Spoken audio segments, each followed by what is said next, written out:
Hello. हाँ, जय जिनेन्द्र गुरु जी। मेरी आवाज आ रही है अभी? हाँ सा। Okay, right. सभी को सादर जय जिनेन्द्र, पंच परमेष्टि को नमन, आचार्य भगवान, उपाध्याय भगवान, सभी के चरणों में कोटि वंदन। दो व्यक्ति आपस में जा रहे थे। दो व्यक्ति आपस में जा रहे थे, ध्यान से सुनना। आप लोगों को निवेदन कर दूं मैं, पेन कॉपी की बहुत जल्द आवश्यकता पड़ेगी। काय स्थिति का थोकड़ा सीख रहे हैं। कोई सामान्य प्रवचन आदि अपन नहीं सुन रहे जो अपने को श्रोतेंद्री को प्रिय लगे। श्रोतेंद्री को प्रिय भी लगेगा और अपने मन मस्तिष्क मस्तिष्क के अंदर कॉन्सेप्ट क्लियर भी करने हैं। आगम की वाणी है, आगम से लिया गया है, जो अपन कायसती के थोकड़े का वर्णन करेंगे।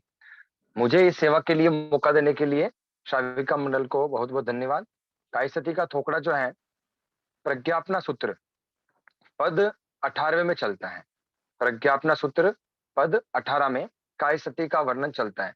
मैं आपसे निवेदन कर रहा था कि दो व्यक्ति आपस में जा रहे थे, रास्ते में जाते जाते वो बात कर रहे थे। एक दूसरे को बोलता है कि भैया आप कितना टाइम तक जियोगे, कितने समय तक आप जियोगे। तो वो बोलता है कि आप क्या पूछना चाह रहे हो, कि मेरे पूरे संसार का काल पूछना चाह रहे हो, कि मैं मोक्ष जाऊंगा उस समय तक का काल पूछना चाह रहे हो, कि मैं अभी इस भव में हूं या इसका काल पूछना चाह रहे हो। आपका एंगल क्या है पूछने का? तो जो ये पूछने का एंगल है, पहले उसको अपने को समझना है। इस थोकड़े के माध्यम से हमको यही समझना है कि थोकड़े में प्रच्छा क्या की गई है। यानी उन्होंने एक भव की स्थिति पूछी है या फिर कितने काल तक वो संसार में ही रहेगा उसकी स्थिति पूछी है। यहाँ पर इस काय स्थिति के थोकड़े में दो प्रकार की स्थितियों का वर्णन चलेगा। काय स्थिति के थोकड़े का वर्णन कर रहे हैं, उसको अपने को ज्ञान को आदान प्रदान करना है। हम लोग काय स्थिति का थोकड़ा सीख रहे हैं। काय स्थिति का थोकड़ा प्रज्ञापना सूत्र पद 18वें में चलता है, यानी 18वें पद में काय स्थिति का थोकड़ा चलता है। उसका वर्णन ऐसा कहते हैं, जीव जो है, यहाँ पर अजीव का बिल्कुल भी वर्णन नहीं चलेगा, क्योंकि जो कायस्थिति की बात है उसमें सिर्फ मात्र जीवों का ही वर्णन है, अजीवों का वर्णन नहीं है। अब अजीव में जीव रहता है, उसके सहयोग से मोक्ष को प्राप्त करता है, वो बात अलग है। लेकिन जीव की कायस्थिति की बात है कि जीव विभिन्न पर्यायों में अगर जाएगा तो एक एक भव अगर रहेगा। मेरी आवाज आ रही है क्या बाकी सभी जनों को? हाँ गुरु जी, आवाज आ रही है आपकी ओके, बराबर से। राइट। मेरी आवाज आ रही है, तो जिसको कम आ रही है वो अपनी आवाज चेक करें। ठीक है सर। हम्म। आपने जो बात चल रही थी कि जीव की बात चल रही है, कि जीव जो है किस गति में है, उस गति की अपने को स्थिति देखना है, या फिर उस गति में लगातार जन्म ग्रहण करेगा उसकी स्थिति देखनी है, या फिर संसार काल की स्थिति देखनी है। एक मोस्ट इंपोर्टेंट आप चीज ध्यान में रखना है कि काय स्थिति का थोकड़ा आपने ये शब्द लिखा हो तो उसके ब्रैकेट में आप लिख देना कि ये व्यवहार राशि के जीवों की अपेक्षा से चलता है। सबसे इंपॉर्टेंट चीज है, सबसे पहले आप लिख दीजिएगा, काय स्थिति का थोकड़ा व्यवहार राशि के जीवों की अपेक्षा से चलता है। यानी व्यवहार राशि में जो जीव हैं उनकी अपेक्षा अपने को काय स्थिति आदि निकालनी है, उसका अंतर निकालना है, उसका भव स्थिति निकालनी है। किस प्रकार से निकालनी है, वो निकालने का तरीका अपन आपस में चर्चा करेंगे। अब सबसे इंपॉर्टेंट चीज है कि जो अपन पढ़ रहे हैं वो है क्या। यानी काय स्थिति का थोकड़ा ये शब्द दिया है, सबसे लास्ट जो शब्द है उस पर अपन चर्चा करते हैं कि थोकड़ा किसे कहते हैं। दो शब्द हैं, थोकड़ा और एक होता है रोकड़ा। रोकड़े से आप लोग सब परिचित है, उसकी मुझे चर्चा करने की आवश्यकता बिल्कुल भी नहीं है। मैं वापस मूल चीज पे आता हूं, थोकड़ा। थोकड़े का मतलब होता है कम अध्ययन करके, यानी कम चीजों का अध्ययन करके अधिक ज्ञान को अर्जित कर देना, यह है थोकड़ा। स्तोक भी बोलते हैं इसको। स्तोक का मतलब होता है कम। स्तोक का मतलब भी क्या लेता है, कम लेते हैं। यानी जिसमें सारभूत अंश होता है उसे कहते हैं तत्व। ये जो थोकड़े हैं इनको तत्व की श्रेणी में लिया गया है। जैसे आगम की गाथाएं जो चलती है वो सूत्र की श्रेणी में आती हैं, लेकिन थोकड़े जो है वो तत्व की श्रेणी में आता है। तत्व किसे कहते हैं ये समझ लो, आप अच्छे से लिख लो और याद कर लेना, क्योंकि इतना बड़ा अपन थोकड़ा पढ़ रहे हैं।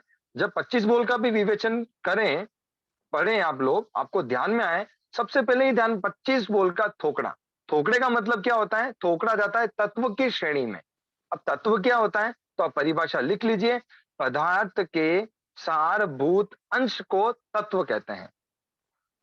यानी तस्य भावम तत्व, यानी जो उसका भाव है। किसका भाव है? जिसका वर्णन चल रहा है, आगम में जिसका विवेचन है, जो उसका भाव है, पदार्थ के सारभूत अंश को तत्व कहते हैं। समरी, थरी, दूध की जो थरी होती है ना, वो उसका तत्व है। उसी में जो तत्व निहित है पूरे के पूरे। उसी प्रकार से थोकड़े में, थोकड़े जो है एक आगम को समझने का द्वार है।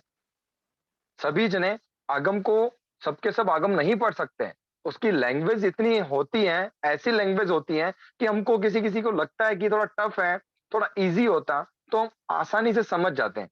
तो उनको थोकड़े का रूप दे दिया कि अगर हम 35 पेज 40 पेज पढ़ करके प्रज्ञापना सूत्र के 18वें पद का अपन उसका अर्थ समझ सकते हैं, ये थोकड़े का वर्णन कर दिया। अब जिस जिसको थोकड़ा भी समझ में नहीं आता है, उसके लिए हमारे को बता दिया कि भाई आप लोगों का काम है थोकड़ा समझाने का, है ना।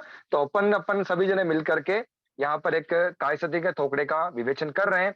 थोकड़े का मतलब बता दिया आपको, सारभूत अंश तत्व की श्रेणी में जाता है। अब इसके आगे जो सबसे पहले आता है काय स्थिति, ये किसको कहते हैं? काय स्थिति किसे कहते हैं? तो किसी भी चीज को समझने के लिए उसका अपोजिट फैक्टर समझ लेंगे ना, तो जिसको समझना चाह रहे हैं वो अपने आप समझ में आ जाएगा। कोई बड़ी बात नहीं है, ठीक है। तो दो शब्द आपके सामने बता रहा हूं, एक तो है भव स्थिति और एक होता है काय स्थिति। फर्स्ट कौन सा बताया? भव स्थिति। और एक बता दिया काय स्थिति। भव स्थिति का मतलब शब्द बोलते ही आप लोगों को आसानी से समझ में आ गया होगा कि जो लोग ज्यादा धार्मिक अध्ययन नहीं कर पाए हैं, ज्यादा सीखा नहीं है, लेकिन उन लोगों को भी पता है कि ये भव कौन सा है, अगला भव कौन सा है, नरक की क्या होती है, ना पाताल में जाने पर नारकी के बहुत ज्यादा वेदना भोगनी जाती है, जो अन्य धर्म में भी लोग बताते हैं। तो उसको भव कहा जाता है। एक भव की स्थिति को भव स्थिति कहते हैं। अगर शॉर्ट में आप लिखना चाहें तो लिख लीजिएगा, एक भव की स्थिति को भव स्थिति कहा जाता है। किसी भी जीव का किसी भी गति में कहीं पर भी रहा हुआ जीव हो, उसकी मात्र एक भव की जो स्थिति है वो भव स्थिति कहलाएगी। अब अपन 563 जीवों का समूचा वर्णन करते हुए कि भव स्थिति मिनिमम टू मैक्सिमम कितनी हो सकती है, इसकी बात करेंगे तो आपको अच्छे से ध्यान में आ जाएगा कि अगर नारकी को अपन लेंगे तो नारकी की मिनिमम स्थिति कितनी है? 10,000 वर्ष। यानी नारकी का जो जीव है 10,000 वर्ष के पहले कभी काल नहीं कर सकता है। तो 563 का अपन एंगल देख रहे हैं कि क्या 563 जीव जो हैं, जीव के भेद हैं, उनमें मिनिमम 10,000 वर्ष की स्थिति होती है क्या? नहीं, ये तो नारकी और देवता की होती है। तो फिर अपने को जाना पड़ेगा तिर्यंच और मनुष्य के अंदर। तो तिर्यंच और मनुष्य में मिनिमम कितनी हो सकती है? तो बोलते हैं अंतर मुहूर्त की स्थिति हो सकती है। जगन्य कितनी होती है? अंतर मुहूर्त। और अंतर मुहूर्त में भी कौन सा? अंतर मुहूर्त के लिए भी बताते हैं कि 256 आवलिका। आप लोग शॉर्ट में नोट्स बनाते जाएं, ज्यादा पूरा का पूरा जैसा बोल रहे हैं वैसा नहीं लिख पाएंगे, उसके लिए शॉर्टेड लैंग्वेज की आवश्यकता होती है। जिसको आती है वो लिख लेगा, लेकिन सामान्य से जगन्य 256 आवलिका। अब मैक्सिमम, अधिक से अधिक, जिसको कहते हैं उत्कृष्ट, वो कितनी हो सकती है? तो उत्कृष्ट के लिए चेक करो, नारकी में कितना है उत्कृष्ट? 33 सागरोपम। देवता में कितना है? 33 सागरोपम। मनुष्य में कितना है? 3 पल्योपम। तिरंश में कितना है? 3 पल्योपम। अब अपने को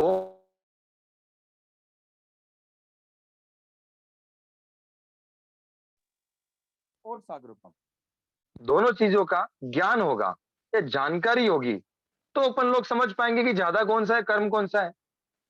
तो इसीलिए ध्यान में रखना है कि सागरोपम पल्योपम से अधिक होता है। ये आगे विवेचन चलेगा तो आपको इस थोकड़े के अंदर पल्योपम सागरोपम का ही वर्णन चलना है। तो अपन इजी में अपन आराम से समझ सकते हैं कि सागरोपम जो है वो पल्लवम से अधिक होता है। तो 33 सागरोपम उत्कृष्ट भव स्थिति हो सकती है, मैक्सिमम 33 सागरोपम। अब हमारे सामने भव स्थिति जगन्य और उत्कृष्ट आ चुकी है। जगन्य कितना हो गया? 256 आवलिका। उत्कृष्ट कितना हो गया? तो इसको कहा जाएगा 33 सागरोपम, ठीक है। एक भव की स्थिति को भव स्थिति कहा जाता है। अब अगली बात करेंगे कि काय स्थिति किसे कहते हैं। शब्द से ही क्लियर है, काय स्थिति। काय मतलब एक ही काया में। डेफिनेशन बुक में जो दी हुई है कि एक ही गति, जाति, काया आदि। गति, जाति, काया आदि जितनी भी पर्याय हैं, उनमें जन्म मरण करते करते अधिक से अधिक कितने काल तक रह सकता है। यानी परिभाषा लिख लीजिए, एक ही गति, जाति, काय आदि पर्यायों में जन्म मरण करने की स्थिति को काय स्थिति कहते हैं। एक ही गति में, जैसे नरक गति का जीव काल करके वापस नरक गति में जा रहा है, लगातार जा रहा है, लगातार जा रहा है। मैंने इतना तो बोल दिया, अब जा सकता है क्या? ये तो आप लोगों को ध्यान में रखना है कि नरक गति का जीव काल करके नरक गति में जा सकता है क्या? तो नरक गति में जाता ही नहीं है। देव गति का जीव भी नहीं जाता है, तो उसकी भव स्थिति और उसकी काय स्थिति दोनों सेम होती है। ये ध्यान में रखना है अपने को।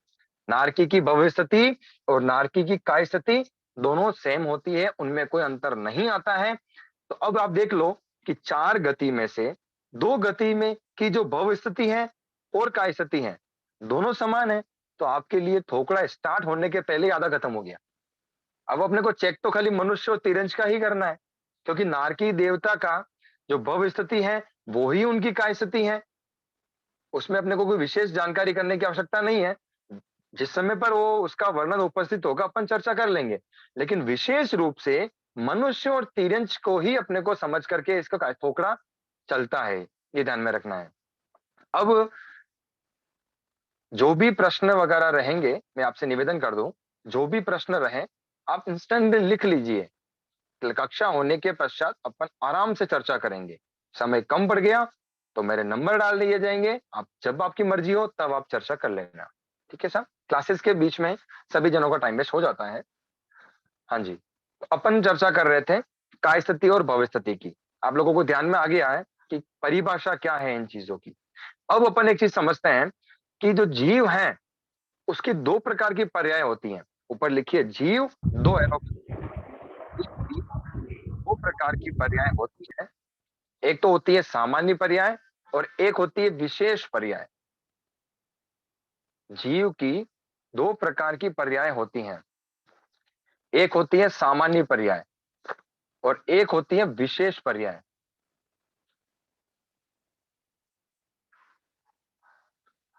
सामान्य पर्याय का मतलब क्या हुआ कि जीव की जो जीवत्व की पर्याय है वो सामान्य पर्याय होती हैं। जीव जीव है, ये सामान्य बात है। ध्यान में की बात, ये उसकी सामान्य पर्याय है। अब जीव नरक गति में जाता है, जीव तिरंज गति में जाता है, जीव मनुष्य गति में जाता है, ये उसकी विशेष पर्याय है। जीव की विशेष पर्याय नारकी आदि में जाना और सामान्य पर्याय जीव का जीव रहना, जीव में जीवत्व गुण का रहना, वो उसकी सामान्य पर्याय होती है। ठीक है?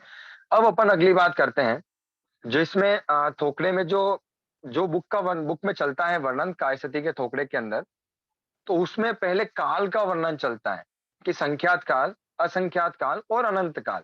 ये 3 प्रकार के काल बताए गए हैं और इन 3 प्रकार के कालों में सभी प्रकार की स्थितियां शामिल हो जाती हैं। परिभाषा लिख लेंगे पहले अपन संख्यात काल की, कि संख्यात काल किसे कहते हैं। जिसकी गिनती हो सकती है और जो खत्म होता है वह संख्यात काल है। जिसकी गिनती हो सकती है और जो खत्म होता है वह संख्यात काल है।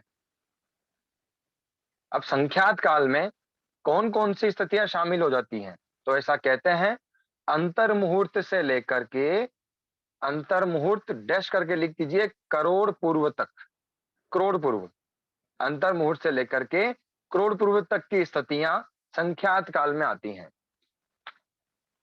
अंतर मुहूर्त से लेकर करोड़ पूर्व तक की स्थितियां संख्यात काल में आती हैं।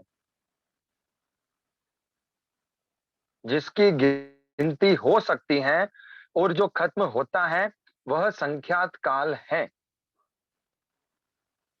अगली अगला जो चलता है उसे कहते हैं असंख्यात काल। जैन दर्शन में किसी भी शब्द का अध्ययन करते समय उस शब्द के पहले अगर अ लेटर आता है, उसका मतलब होता है नहीं, असंख्यात।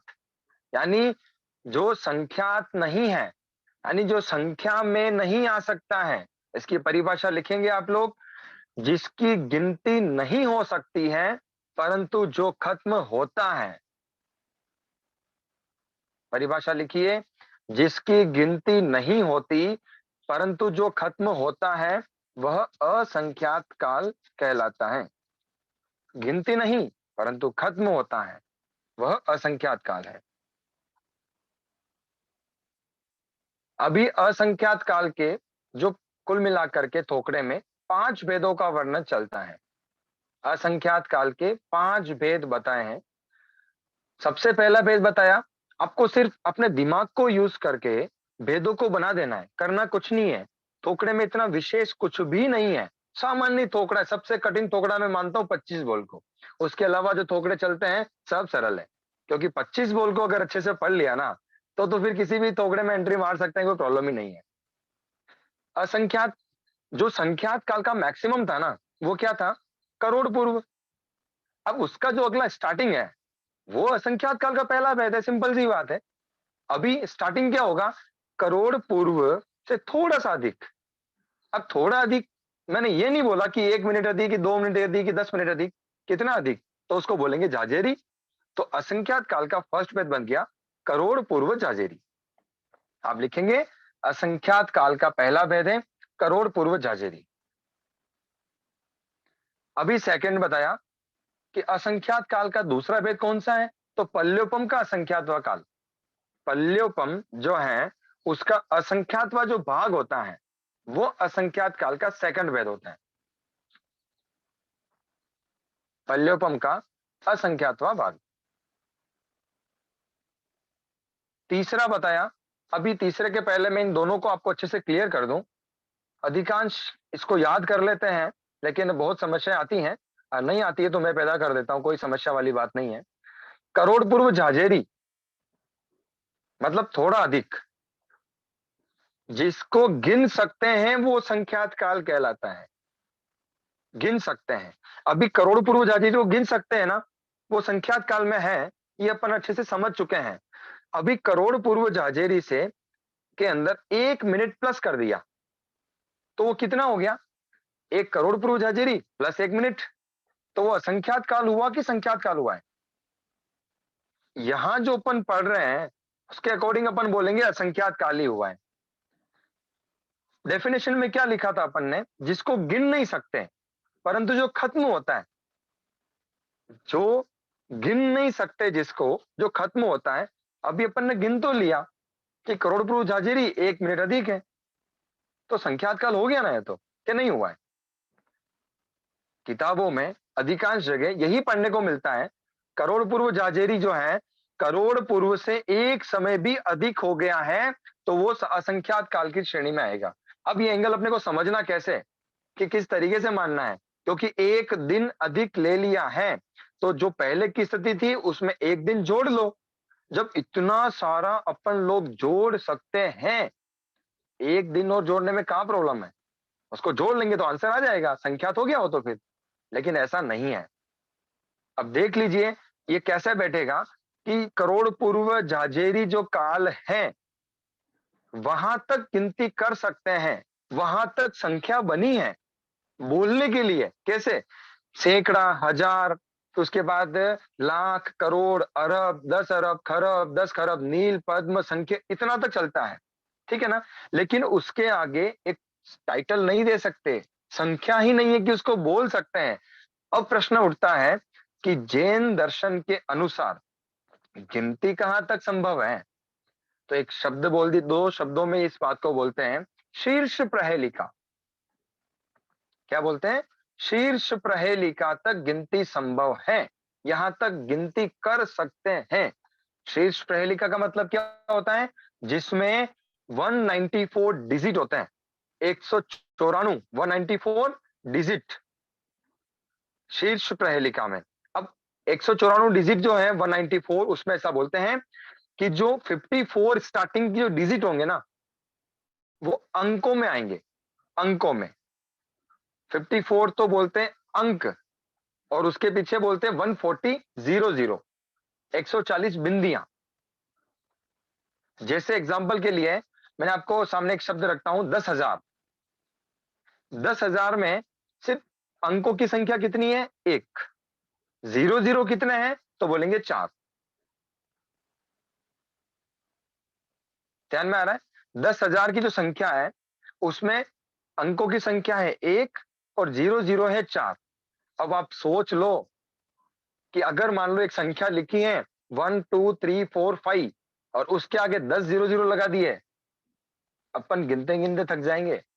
अपने पास इतने शब्द ही नहीं है। कैलकुलेटर में मैक्सिमम 18 16 या 24 डिजिट होते हैं, उससे अधिक तो हमने देखे भी नहीं है अभी तक। और जिन्होंने देखे होंगे बोल नहीं पाएंगे, क्योंकि वो तो कंप्यूटर से देख रहे हैं अपन लोग।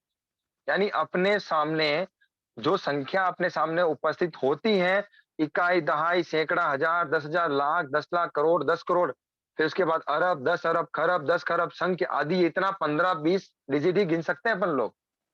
अगर ऐसे 20 अंक रख दिए और 20 00 लगा दिए ना, तो अपन नहीं बोल पाएंगे उस चीज को।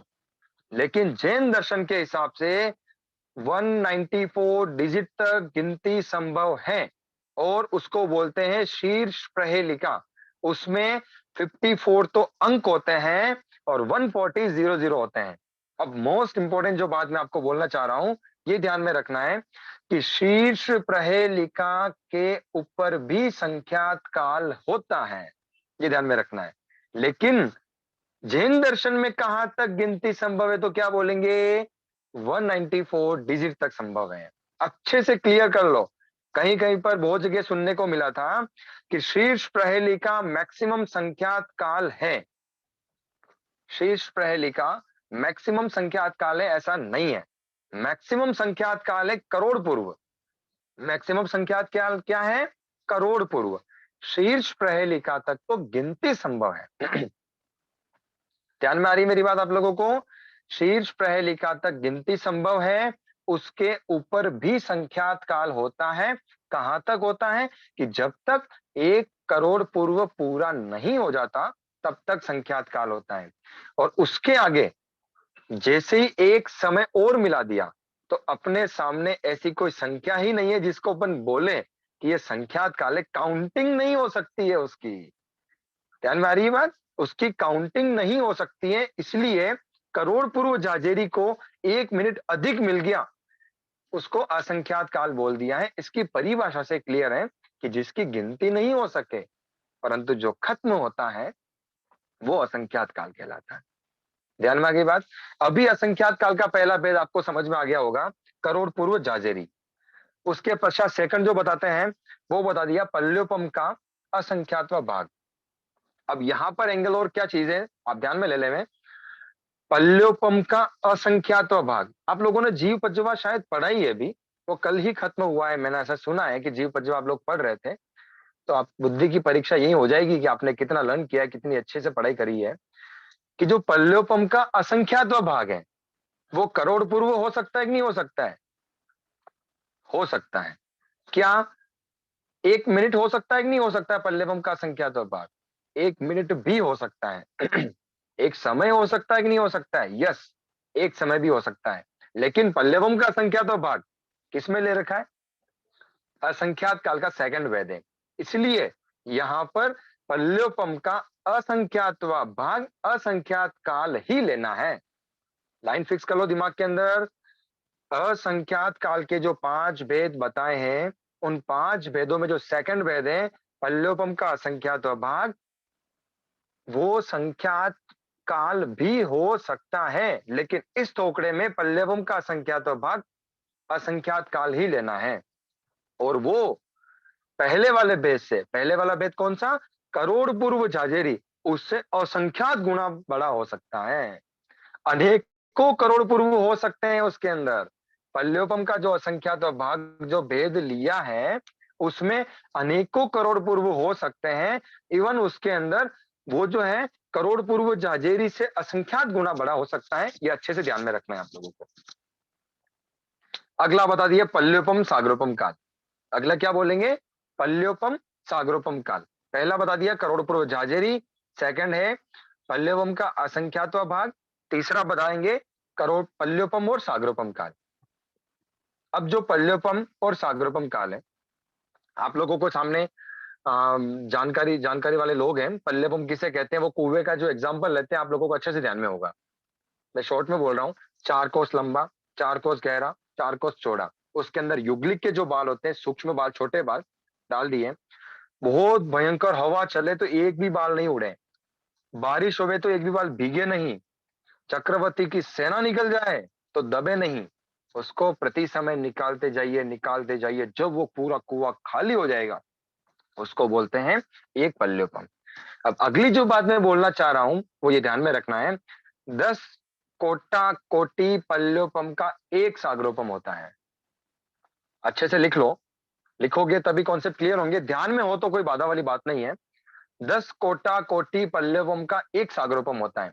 अभी 10 कोटा कोटि पल्लवम है क्या चीज, तो ये ध्यान में रख लो, 1 करोड़ को 1 करोड़ से गुणा करने पर कोटा कोटि आता है। आप ऐसा लिखेंगे, 1 करोड़ इंटू 1 करोड़ बराबर कोटा कोटि। ठीक है। अब जो भी संख्या हमारे सामने उपस्थित होती है, जैसे एग्जाम्पल के लिए अपने को एक सागरोपम बनाना है, तो विवेचन के लिए लाइन क्या है अपने सामने कि 10 कोटा कोटि पल्योपम का एक सागरोपम होता है।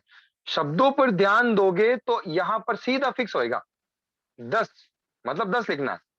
ठीक है, कोटा कोटि crore into crore equal to एक सागरोपम, यानी 10 करोड़ पल्योपम को 1 करोड़ पल्योपम से गुणा करने पर एक सागरोपम आता है। ध्यान में की बात, कोटा कोटि मीन्स करोड़ इंटू करोड़, 10 कोटा कोटि मीन्स 10 करोड़ इंटू 1 करोड़, 33 कोटा कोटि means 33 crore into 33 crore into 1 crore. जो भी अपने सामने निकालना है, 10 कोटा कोटि 70 कोटा कोटि 70 करोड़ इंटू 1 करोड़, ऐसा ही उसका रिजल्ट आ जाएगा।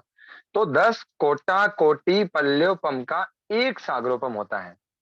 तो जो पल्योपम और सागरोपम की जो स्थितियां चलती हैं वो असंख्यात काल के जो 5 भेद हैं उसमें तीसरे भेद में चलती हैं। अब अपने सामने देख लो आप कि पहले चला करोड़पति झांझरी, उससे असंख्यात गुना बड़ा हो सकता है कौन, पल्लवम का संख्यात भाग। अभी यहाँ पर कौन सा आ गया, पल्लवम सागरोपम काल आ चुका है, वो उससे और बहुत बड़ा हो सकता है। उसके बाद चलेगा अगला बादर काल और सूक्ष्म काल। अधिकांश लोगों को बादर काल सूक्ष्म काल समझ में नहीं आता है। अभी आपको एकदम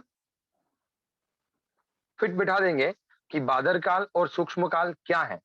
ठीक है, अब शब्द से ध्यान में आ गया होगा, बादर मतलब बड़ा काल है, सूक्ष्म मतलब उसे छोटा काल है। अब इसको थोड़ा सा और लंबा लेवे, बादर काल जो है सूक्ष्म काल से बड़ा है क्या, शब्द से बड़ा है, काल से बड़ा सूक्ष्म है, ये ध्यान में रखना है।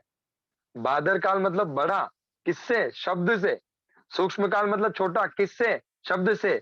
बट काल की अपेक्षा से सूक्ष्म काल बादर काल से बहुत बड़ा होता है। लैंग्वेज पे, शब्दों पे कभी भी हमेशा शब्द से परिभाषा नहीं बनती है, सब जगह एक ही एंगल यूज नहीं होता है, ध्यान में रखना है। तो जो बादर काल है और एक सूक्ष्म काल है, बादर काल सूक्ष्म काल से असंख्यात गुना छोटा हो सकता है। इसको समझने के लिए 2 प्रकार के एंगल अपन यूज करेंगे। उसको समझना है पहले कैसे, अवगाहना की अपेक्षा, क्षेत्र की अपेक्षा जिसको बोलते हैं, और एक है काल की अपेक्षा। दोनों समान है, किस तरीके से लेना है कि जो बादर काल है वो क्षेत्र की अपेक्षा बोलते हैं असंख्यात लोग, क्षेत्र की अपेक्षा बोलते हैं अंगुल का असंख्यात भाग, और काल की अपेक्षा बोलते हैं असंख्यात उत्सर्पिणी अवसर्पिणी। आप लिख लीजिए, ऐसा बोलेंगे बादर काल और सूक्ष्म काल। ठीक है, दोनों को नीचे लिखेंगे, काल से असंख्यात उत्सर्पिणी और अवसर्पिणी। सबसे सिंपल तरीका है, आपको ध्यान में ले लीजिए, बादर काल और सूक्ष्म काल दोनों को लिखा, इधर लिखिए काल से असंख्यात उत्सर्पिणी अवसर्पिणी दोनों का समान है। ठीक है, अभी क्षेत्र से, तो बादर काल के लिए लिखेंगे अंगुल का असंख्यात भाग, ध्यान में आ रहा है, बादर काल के लिए लिखेंगे अंगुल का असंख्यात भाग, और सूक्ष्म काल के लिखेंगे असंख्यात लोक प्रमाण, असंख्यात लोक प्रमाण। बस 2 ही लाइनें चलेगी, किताब के अंदर 5-5 7-7 लाइनों में इतना बड़ा बंच बना के दिया हुआ है। बादर काल इतना बड़ा है, सूक्ष्म काल इतना बड़ा, परिभाषा वाइज बता रहा हूँ आपको मैं, इसको याद करना पड़ता है, बहुत मेहनत करनी पड़ती है। आपको इजी तरीके से बता रहे हैं कि बादर काल इधर लिखा, सूक्ष्म काल इधर लिखा काल से असंख्यात उत्सर्पिणी अवसर्पिणी दोनों सेम। बादर काल सूक्ष्म काल दोनों कितना है, असंख्यात उत्सर्पिणी और अवसर्पिणी। फिर लिखेंगे क्षेत्र से, बादर काल को बोलेंगे अंगुल का असंख्यात्व भाग, यानी अंगुल का असंख्यात्व भाग प्रमाण।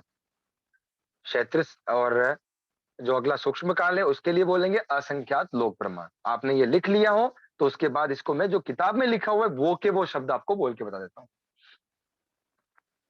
हाँ जी, अब मैं बादर काल की विवेचना कर देता हूँ कि बादर काल किसे कहते हैं। आपके सामने काल से कितना बताया इसको, बादर काल को, कि अंगुल का अ- असंख्यात उत्सर्पिणी और अवसर्पिणी काल से।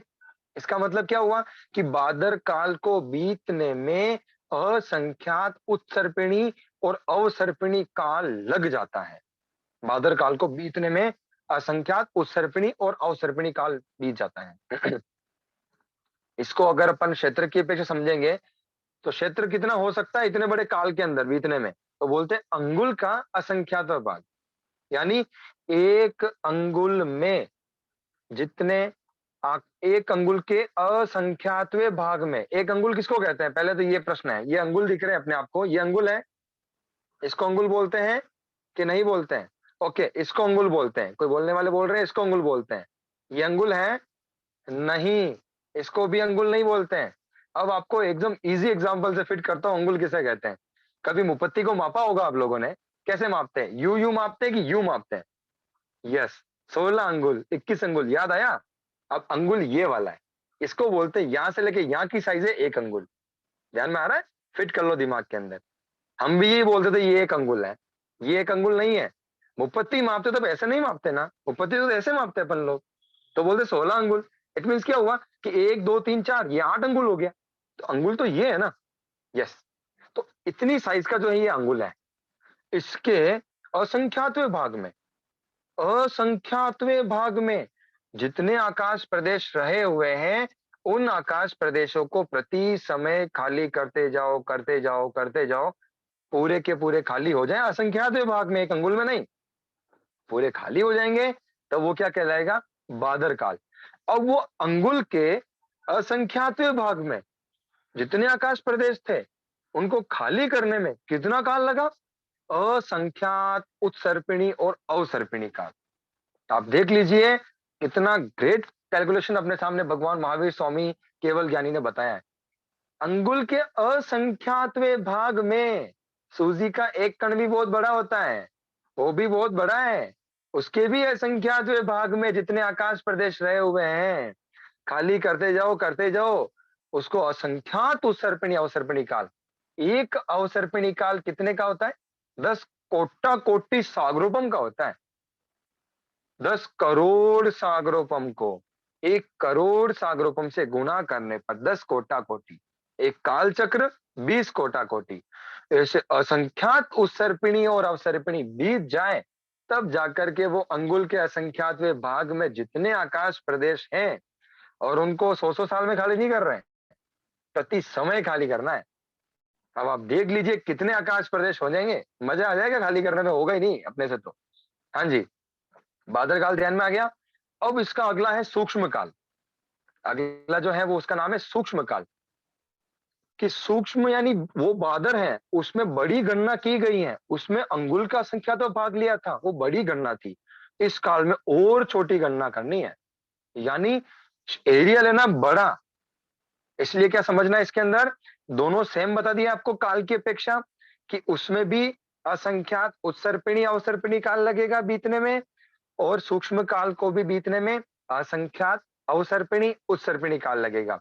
लेकिन इसको क्षेत्र की अपेक्षा बोल दिया था असंख्यात लोक प्रमाण, कि असंख्यात लोकों में, लोक तो एक ही है अपने सामने, ये सब असंख्यात काल अनंत काल आदि की जो कल्पना से इन चीजों को मापा जाता है, असंख्यात काल के जो भेदों की जो गणना की जाती है, संख्या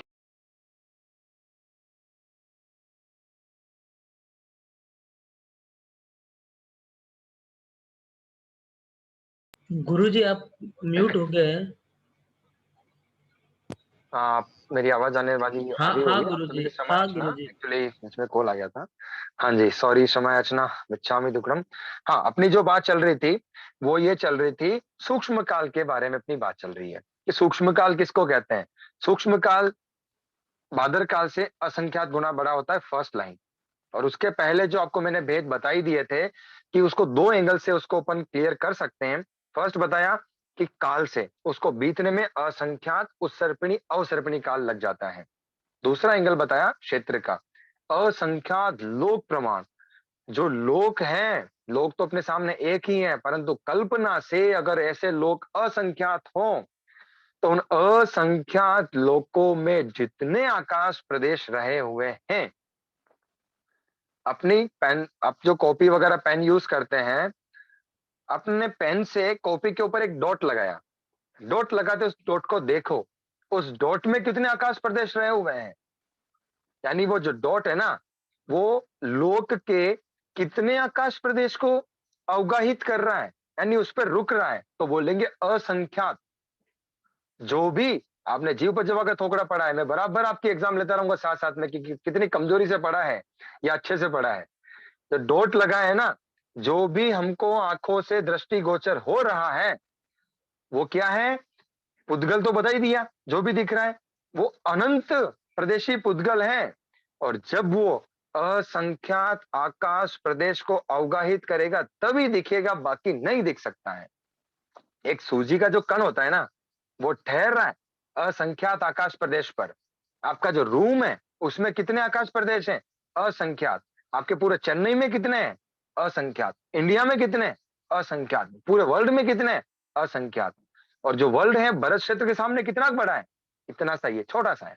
तो भारत क्षेत्र में असंख्यात, जम्बू द्वीप में असंख्यात, अड़ाई द्वीप में असंख्यात, पूरे लोक में असंख्यात। अब आप सोच लो कि लोक के असंख्यात जो आकाश प्रदेश हैं, प्रति समय खाली करते जाओ करते जाओ करते जाओ, एक लोक पूरा खत्म हो गया। ऐसे असंख्यात लोकों में जितने आकाश प्रदेश रहे हुए हैं, प्रति समय खाली करने में जितना काल लगे उसको क्या बोला जाएगा, सूक्ष्म काल। और उस सूक्ष्म काल को बीतने में भी असंख्यात उत्सर्पिणी और अवसर्पिणी काल लग जाता है। बादर काल को भी बीतने में कितना बता दिया, असंख्यात उत्सर्पिणी और अवसर्पिणी। सूक्ष्म काल को भी कितना बता दिया, असंख्यात उत्सर्पिणी और अवसर्पिणी। बट क्षेत्र जो है अपने सामने इंगित करता है कि ये कितना बड़ा है सूक्ष्म काल। वो तो अंगुल का असंख्यात भाग था और ये असंख्यात लोक प्रमाण है। ध्यान में आ गई बात। समरी टाइप वापस बता रहा हूं, बादर काल सूक्ष्म काल दोनों को अपन लिखा, बादर काल सूक्ष्म काल, काल से असंख्यात उत्सर्पिणी अवसर्पिणी दोनों सेम है। क्षेत्र से बादर काल है अंगुल का असंख्यात्व काल भाग प्रमाण, और जो अगला है सूक्ष्म काल है असंख्यात लोक प्रमाण है। बट पूर्व से अपर यानी सूक्ष्म काल जो है बादर काल से असंख्यात गुना बड़ा होता है। ध्यान में आ गई आपको ये अच्छे से। अब अपन आगे चलते हैं अनंत काल की तरफ। जो अनंत काल है वो अनंत काल के भेद कितने बताए। अनंत, अ मतलब नहीं, जिसकी गिनती नहीं हो सकती है और जो खत्म भी नहीं होता है। आपको मैंने परिभाषा पहले बताई थी, संख्यात काल गिनती हो सकती है, खत्म होता है, संख्यात काल है। असंख्यात काल गिनती नहीं हो सकती है बट खत्म होता है, असंख्यात काल है। अनंत काल गिनती भी नहीं हो सकती है, खत्म भी नहीं होता है, वो अनंत काल कहलाता है। ये तीनों परिभाषाएं इसी की इसी तरह से फिट रखो दिमाग में, कभी नहीं भूलोगे। दो के राइट, एक रॉन्ग एक राइट, दोनों रॉन्ग। यानी गिनती हो सकती है, खत्म होता है, दोनों राइट। गिनती नहीं पर खत्म हो सकता है, एक रॉन्ग एक राइट। लास्ट वाला गिनती भी नहीं है, खत्म भी नहीं होता है, दैट इज अनंत काल। ध्यान में आ गया अच्छे से। अनंत काल के तीन भेद बता रखे हैं। अनंत काल के कितने भेद बता दिए, तीन भेद। उसको भी तीन भेदों में बांट दिया। अरे हाथ जोड़ के भगवान को थैंक यू बोलना, थैंक्स गिविंग नेचर। ये नेचर होना चाहिए हमारा अच्छे से कि भगवान ने इतना अच्छा बता दिया, हम तो संख्यात को भी नहीं गिन पा रहे। यहाँ अनंत काल के भी तीन भेद कर दिए हैं। अनंत काल के तीन भेद लिखेंगे अपन। फर्स्ट बताया अर्ध पुद्गल परावर्तन काल, एकदम इजी है। जगह ज्यादा घेरते हैं। अनंत काल के जो 3 भेद है ना, वो पूरा 1 1.5 पेज घेरते हैं, लेकिन बहुत इजी है समझने में। मैं जैसे बता रहा हूँ वैसे वैसे चल देता हूँ। पहले लिखो अर्ध पुद्गल परावर्तन काल, सेकंड लिखिए अढ़ाई पुद्गल परावर्तन काल, थर्ड लिखिए असंख्यात पुद्गल परावर्तन काल। कैसे लिखना है? अर्ध पुद्गल, अढ़ाई पुद्गल, असंख्यात पुद्गल। इधर ऊपर लिखना है काल से और क्षेत्र से। चार्ट बन जाएगा। माफी चाहूंगा, मेरे पास बोर्ड पेंसिल वगैरह कुछ नहीं है, सीधा दिमाग में फिट करना है।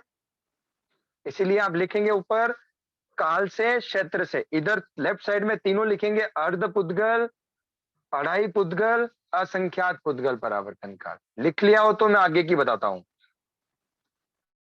अब देखो इतना इजी है ना, शुरू करने के पहले खत्म हो जाएगा।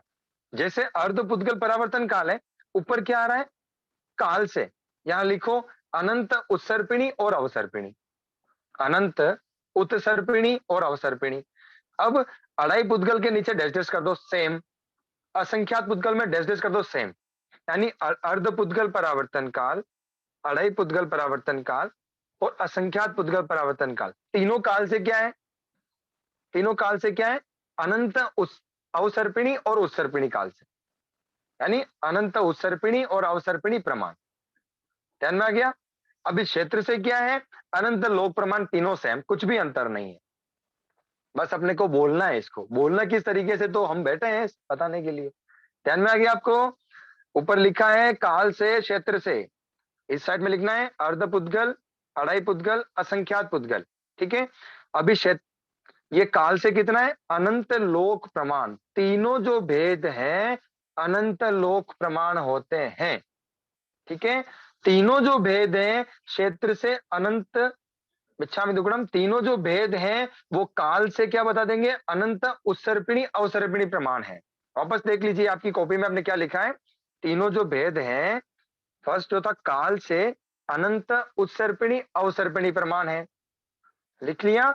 अगला क्षेत्र से कितना है? अनंत लोक प्रमाण है। बिल्कुल सही, आपने जो लिखा है पहले क्षेत्र लिख लिया है तो अनंत लोक प्रमाण लिख लो, और काल में लिखना है अनंत उत्सर्पिणी अवसर्पिणी प्रमाण। ध्यान में आ गया अच्छे से? हाँ जी। अब मैं इसका विवेचन कर देता हूं आपके सामने। इस चार्ट को अगर आप सामने रखोगे ना, रात को 2:15 बजे नींद में झकझोर के उठाया कि भैया उठ, अर्ध पुद्गल परावर्तन काल क्षेत्र से कितना है, फट से बोल देना कितना? अनंत लोक प्रमाण है। काल से कितना है? अनंत उत्सर्पिणी अवसर्पिणी प्रमाण है। ओके, सो जा के नहीं भैया, आप फिर से उठाओगे, इसलिए आप सुन लो अढ़ाई पुद्गल और असंख्यात पुद्गल भी इतना ही है। अब मैं सो रहा हूं आराम से, मतलब तीनों के तीनों भेद बराबर समान है। अनंत उत्सर्पिणी अवसर्पिणी प्रमाण है, क्षेत्र से अनंत लोक प्रमाण है, बराबर है, कुछ भी फर्क नहीं है। फर्क क्या है अब बताएंगे, क्योंकि 3 भेद है ना। फर्क तो लेफ्ट साइड में शो हो रहा है, अर्ध पुद्गल, अढ़ाई पुद्गल, असंख्यात पुद्गल, यहीं पर शो हो रहा है फर्क तो।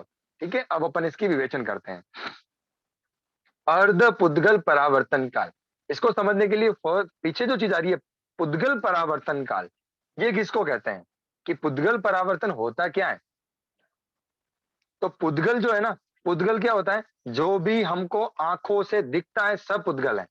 जो भी हमको आंखों से दृष्टिगोचर हो रहा है सब पुद्गल है। और जो भी हमको आंखों से दिख रहा है, अगर वो निर्जीव है तो एक इंद्री की लाशें हैं, सजीव है तो अपने को पता है नार के तिरंज मनुष्य देवता है। इजी गोइंग में फोर्स से दिमाग में फिट कर लेना, सीधा फिट करते जाओ। कैसे? जो भी हमको आंखों से दिख रहा है सब पुद्गल है। अगर वो निर्जीव है तो एक इंद्री की लाशें हैं। सामने देख लो, दीवार है सीमेंटेड है तो क्या है? पृथ्वी गाय की लाशें हैं।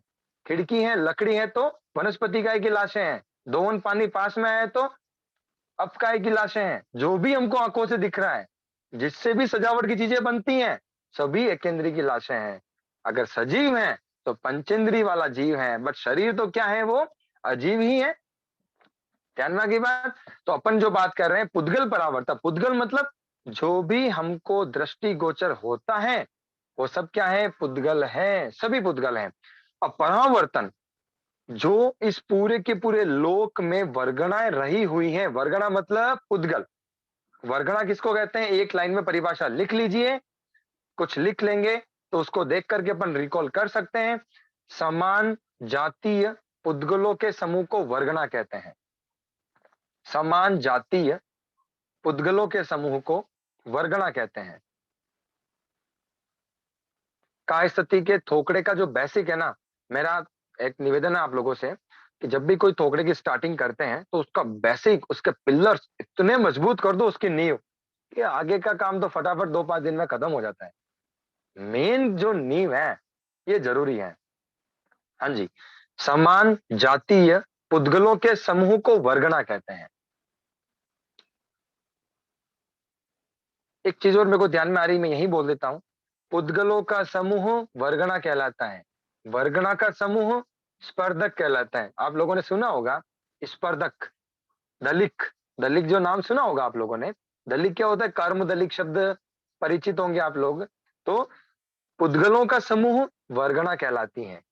वर्गना का समूह स्पर्धक कहलाते हैं और स्पर्धक का समूह योग स्थान कहलाता है।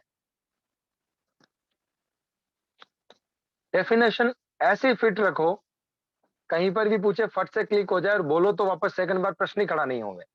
पुद्गलों का समूह वर्गना कहलाती है।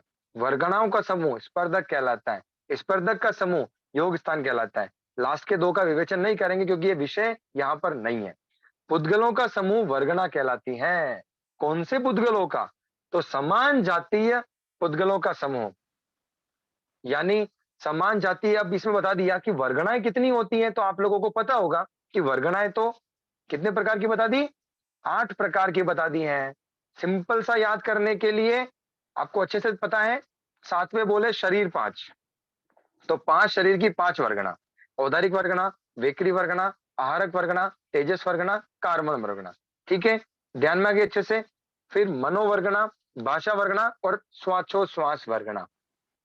अब क्रम ऐसा नहीं है, ये तो आपको याद कराने का तरीका था और इसका इजी क्रम है। जो क्रम मेरी मैं आपको बताऊं, मुझे भी पहले याद रहता नहीं था, फिर अपने आप फिट हुआ। कैसे? वो आपको निवेदन कर देता हूं याद करने के लिए।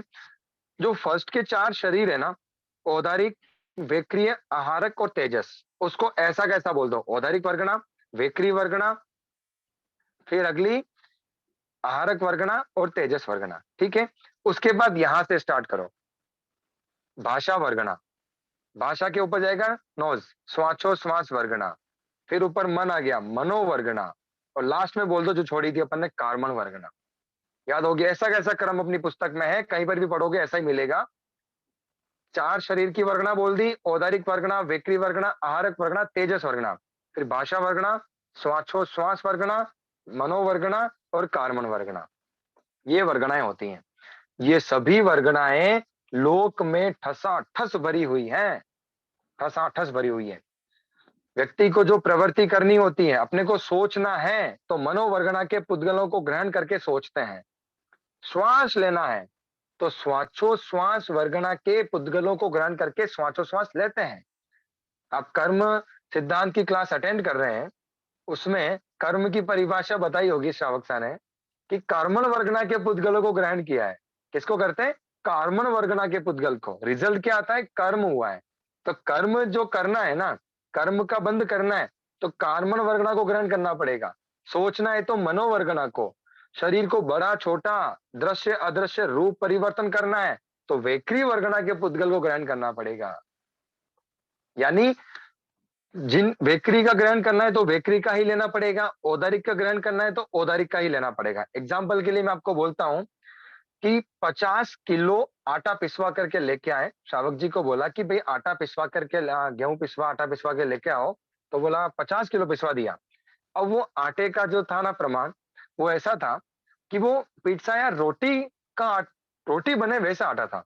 अब आप लोगों को बोला कि इसमें से 2 जनों की बाटी बनानी है, तो आपने बोला भाई कि इससे रोटी का आटे से बाटी कैसे बनेगी? तो फिर आपने दिमाग लगाया, गृहिणी हो, कि थोड़ी सी मोटी चालनी लेते हैं, छानने की जो आती है ना, बड़ी वाली लियो, छानते गए। 50 किलो को छाना तो बड़े बड़े जो उसमें कण थे ना वो निकले, 2 किलो बाटी बन गई। ध्यान में आ गया? अब आपको बोला कि इसमें से नॉन रोटी बनानी है। मतलब भाई आटा तो पिसा है, गेहूं की रोटी बनाने का नॉन कैसे बनेगी? रोटी का आटे का नॉन कैसे बनेगी? बहुत बारीक चाहिए। तो बोला नहीं, इसको भी कर सकते हैं। बहुत बारीक चलनी ली, उससे छाना, 2 किलो मैदा उसमें से भी निकल गया वैसा का वैसा, उससे बन गई नॉन रोटी। इसका मतलब अब समझो, कि जो सबसे बारीक है, नॉन रोटी बनाने का जो आटा था ना, उसके लिए बाटी का आटा क्या है? अग्रहण योग्य है, क्योंकि वो ग्रहण करेंगे तो नहीं बनेगी। और रोटी का आटा जो है, सामान्य जो रोटी बनाते हैं उसके लिए बाकी मैदे टाइप जो आटा है वो अग्रहण योग्य है। ग्रहण योग्य कौन सा है? अगर सामान्य रोटी बनानी तो रोटी का आटा लेना पड़ेगा, बाटी बनानी है तो बाटी वाला मोटा आटा लेना पड़ेगा, और जो नान बनानी है तो बारीक आटा लेना पड़ेगा। यानी ये ग्रहण योग्य वर्गणा और अग्रहण योग्य वर्गणा दो प्रकार की बता रखी है। जिसके जो ग्रहण योग्य होती है वो जीव ग्रहण करता है, और बाटी के आटे के लिए मैदे का जो आटा है वो अग्रहणीय है तो उसको ग्रहण नहीं करता है। ये अग्रहण योग्य वर्गणा होती है। ये विषय अलग है, सामान्य रूप से आपको निवेदन कर दिया मैंने कि वर्गणाएं दो प्रकार की होती हैं। अब जो ये जो वर्गणाएं बताई आठों प्रकार की मूल चीज पे आ जाओ। अपन परिभाषा कर रहे थे पुद्गल परावर्तन की, ठीक है? पुद्गल परावर्तन किसे कहते हैं? 8 प्रकार की जो वर्गणा है लोक में ठसाठस भरी हुई है। इन आठों प्रकार की वर्गणा के जितने पुद्गल हैं, उन पुद्गलों को जीव भोग करके खत्म कर दे, और उस भोग करके खत्म करने में जितना काल लगता है उसको बोलते हैं एक पुद्गल परावर्तन काल। क्या बोलते हैं उसको? एक पुद्गल परावर्तन काल। बहुत लंबा काल है, इसमें अनंत उत्सर्पिणी और अवसर्पिणी काल बीत जाता है।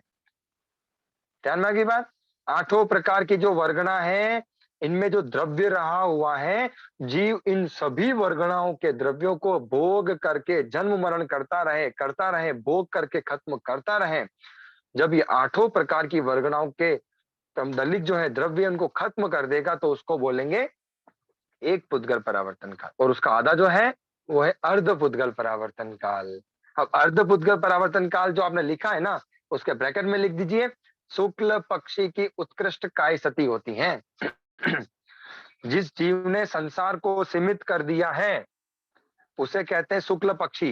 यानी जो जीव अर्ध पुद्गल परावर्तन काल उसको भोग करके मोक्ष जाएगा उसे कहते हैं शुक्ल पक्षी। संसार को सीमित कर दिया है, उसकी काय सती होती है अर्ध पुद्गल परावर्तन काल। आप लोग लिख लीजिए।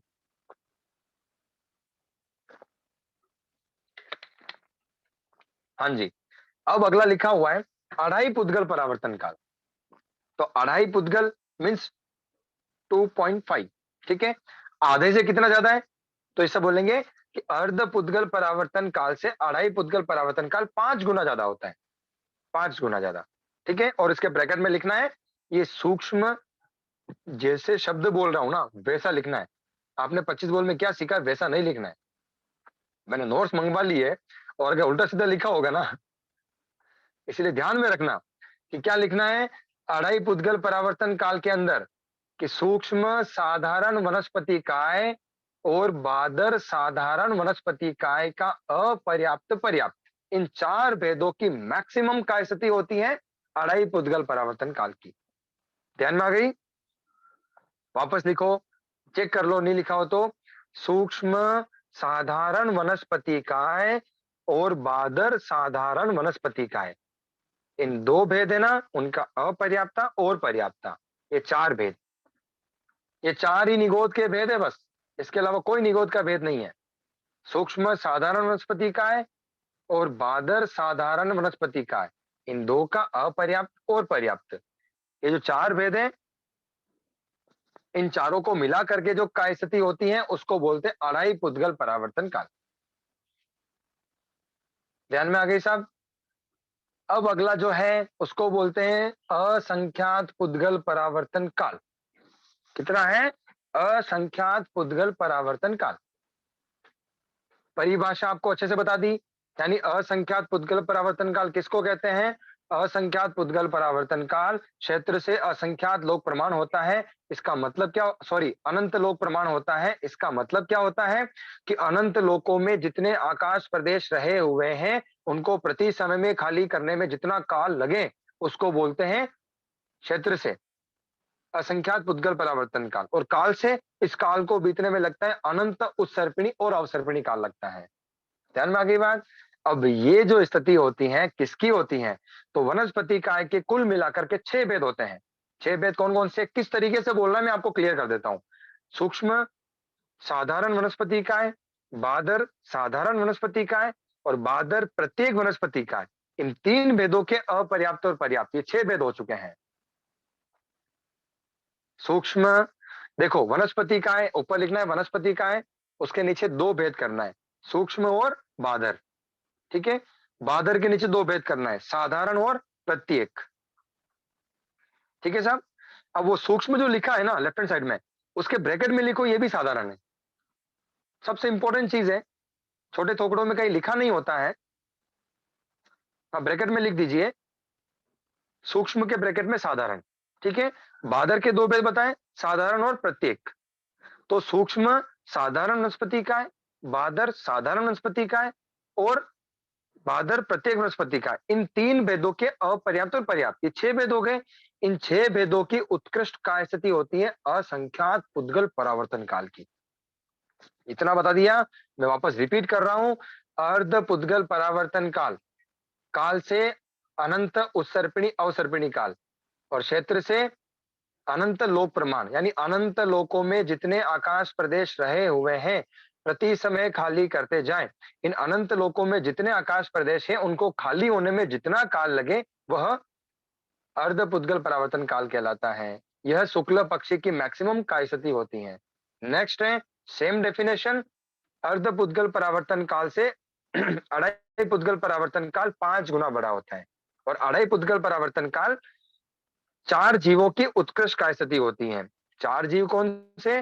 तो सूक्ष्म साधारण और बादर साधारण वनस्पति काय का अपर्याप्त और पर्याप्त, ये 4 भेदों की मैक्सिमम जो काय स्थिति है वो होती है अढ़ाई पुद्गल परावर्तन काल की। नेक्स्ट बताया असंख्यात पुद्गल परावर्तन काल, तो सूक्ष्म साधारण वनस्पति काय, बादर साधारण वनस्पति काय, और बादर प्रत्येक वनस्पति का। इन 3 भेदों के अपर्याप्ता और पर्याप्ता, इन 6 भेदों की जो उत्कृष्ट काय स्थिति होती है वो होती है असंख्यात पुद्गल परावर्तन काल की। और इसको बीतने में अनंत लोक प्रमाण और काल से कितना लगता है? अनंत उत्सर्पिणी और अवसर्पिणी काल लग जाता है। अनंत लोक प्रमाण होता है, यानी अनंत लोकों में जितने आकाश प्रदेश होते हैं उनको प्रति समय खाली करते जाओ, जितना काल लगता है उसे कहा जाता है असंख्यात पुद्गल परावर्तन काल। ये काल पूर्व के दोनों कालों से असंख्यात गुना बड़ा होता है। लिख लेना ब्रैकेट में, अढ़ाई पुद्गल परावर्तन काल से असंख्यात पुद्गल परावर्तन काल असंख्यात गुना बड़ा होता है, क्योंकि शब्द से क्लियर है, अढ़ाई पुद्गल असंख्यात पुद्गल, तो असंख्यात गुना बड़ा होता है पूर्व के दोनों भेदों से। समय हो गया है आज की क्लास का, इतना ही रखेंगे। 11 से 12 का समय दिया गया है।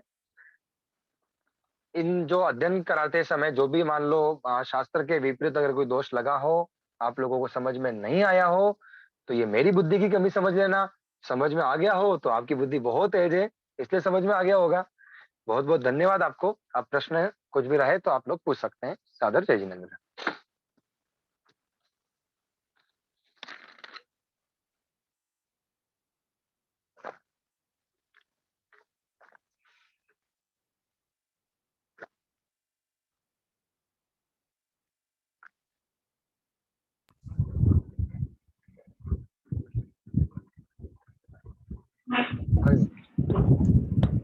जय जिनेन्द्र सर। जय जिनेंद्र। सर एक चीज ये जाननी थी कि अनंत काल कभी खत्म नहीं होता, बट कभी ना कभी तो खत्म हो गई सही, वो तभी जीव अर्थ पुद्गल परावर्तन में मोक्ष जाएगा। Okay, right right right right, बिल्कुल बिल्कुल। आपको जब थोकड़ा स्टार्ट किया था ना, तब एक लाइन बोली थी कि काय स्थिति का थोकड़ा, उसके ब्रैकेट में लिखना है व्यवहार राशि के जीवों की अपेक्षा कथन है। मोस्ट इंपॉर्टेंट चीज है। किसकी अपेक्षा कथन है? व्यवहार राशि के जीवों की अपेक्षा से कथन है। अनंत काल जो है, अर्ध पुद्गल, असंख्यात पुद्गल परावर्तन काल, ये तीनों जो काल है ना, ये खत्म होंगे तभी जाकर के जीव मोक्ष जाएगा ना। व्यवहार राशि में आ चुका है जीव, और बिल्कुल खत्म होगा। अर्ध पुद्गल परावर्तन काल खत्म होगा, बिल्कुल खत्म हो सकता है, कोई बाधा वाली बात नहीं है। तो फिर ये परिभाषा बैठ जाएगी कि जो खत्म नहीं होता है वो अनंत काल हो गया। हाँ देखो, जिसका कोई अंत नहीं होता है, किसकी अपेक्षा अपन लेते हैं? वो डेफिनेशन जो है अव्यवहार राशि की अपेक्षा से है, जिसमें अनादि अनंत जो भंग होता है ना, हाँ, वो अनादि अनंत जो भंग होता है उसकी अपेक्षा ये परिभाषा है कि अनादि काल से अनंत काल तक रहेगा। अनंत काल कौन सा? यानी जिसका कोई एंड ही नहीं होएगा, उसकी बात है।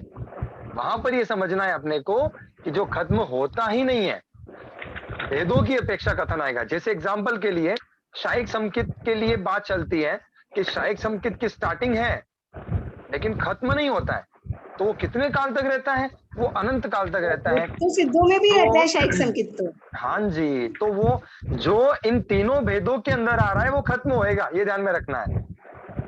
जो इन तीनों अच्छा, भेदों में आ रहा है ना, अढ़ाई पुद्गल परावर्तन काल, अर्ध पुद्गल परावर्तन काल और इसमें आ रहा है, तो वो खत्म हो सकता है।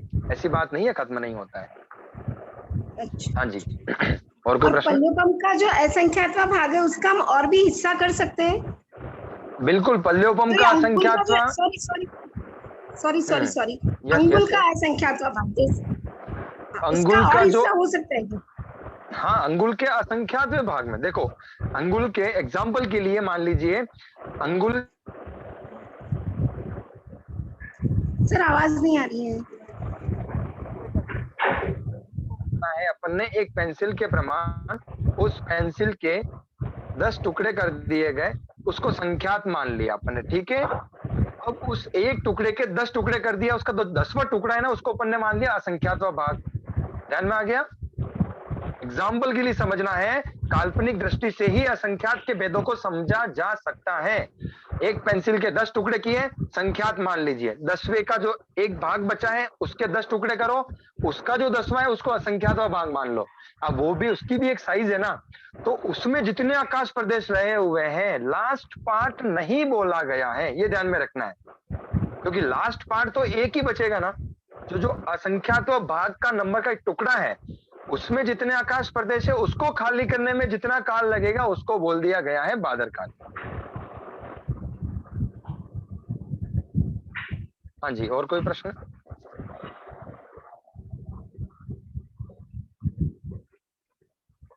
और कोई प्रश्न हो तो बताइए साहब। सोनाली जैन आप अनम्यूट कर सकते हो, मैंने कर दिया आपको। सोनाली जी। आपका राग तो बहुत अच्छा रही है, लेकिन आपको जो जो भी परिभाषा या जो भी बोल आपकी रहे सॉरी, आपकी आवाज नहीं आ रही, प्लीज आप थोड़ा जोर से बोलेंगे। मैं ये कह रही हूँ, जय जिनेन्द्र, आप जय जिनेन्द्र, yes। समझा तो बहुत अच्छा रहे हैं, लेकिन जो आपकी बोलने की स्पीड है ना, वो थोड़ी सी फास्ट है, तो वो बीच बीच में शॉर्ट में भी लिखने में थोड़ी हमें दिक्कत हो रही है। एक बात ओके, बट राइट। जीव पर्याय में आपने बताया सामान्य और विशेष, विशेष की परिभाषा मुझे दोबारा चाहिए। विशेष पर्याय जो नारकी, तिर्यंच, मनुष्य, देवता आदि में जो रमण करता है, उसका जब विवेचन किया जाता है जीव की अपेक्षा से, वो जो एंगल यूज करते हैं वो विशेष पर्याय है।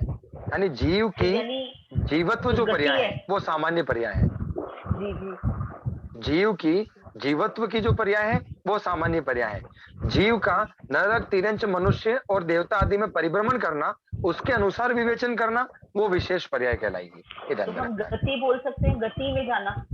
ऑब्वियसली गति का ही विवेचन, बिल्कुल, गति, जाति आदि और विशेष पर्याय। हमें आपकी इसकी रिकॉर्डिंग चाहिए होगी, ये दोबारा सुनना पड़ेगा हमको एक बार। बिल्कुल साहब, ये अवेलेबल करा देंगे, होस्ट जो भी है हर बार अवेलेबल करा ही रहे हैं। पहले जो क्लासेस चल रही है ना, करा रहे हैं, बहुत मेहनत हाँ करते हैं वो हमारे रहे होस्ट, हैं, बिल्कुल मतलब करवा एक देंगे। रिमाइंडर दे रही हूँ कि इसकी भी रिकॉर्डिंग चाहिए, बहुत जरूरी है दोबारा से सुनना। हाँ साहब, बिल्कुल बिल्कुल राइट साहब। Thank you. जी जी सर, धन्यवाद। हाँ जी, उषा जी, आप अपने आप को अनम्यूट कर सकते हैं। हाँ, हाँ ये जी, बिल्कुल। आपने डाई पदगुल परावर्तन बताया ना, डाई ठीक है। पदगुल परावर्तन, उसमें साधारण वनस्पति और एक क्या बोला, बादल? बादर साधारण वनस्पति का है। बादल साधारण वनस्पति, और असंख्यात में सूक्ष्म साधारण वनस्पति, बादल साधारण वनस्पति और बादल प्रत्येक वनस्पति। हाँ साहब, इन तीनों के अपर्याप्ता पर्याप्ता मिलाएंगे और इसमें असंख्यात। 4। हाँ ठीक है, बस यही। अढ़ाई पुद्गल में 4 भेद हैं और असंख्यात पुद्गल में 6 भेद हैं। हाँ बरोबर। और ये अर्ध परावर्तन पुद्गल बोले ना आपने, शुक्ल पक्षी के उत्कृष्ट काय सती हैं। शुक्ल पक्षी के उत्कृष्ट काय सती हैं, हाँ साहब। हाँ जी, और कोई प्रश्न है?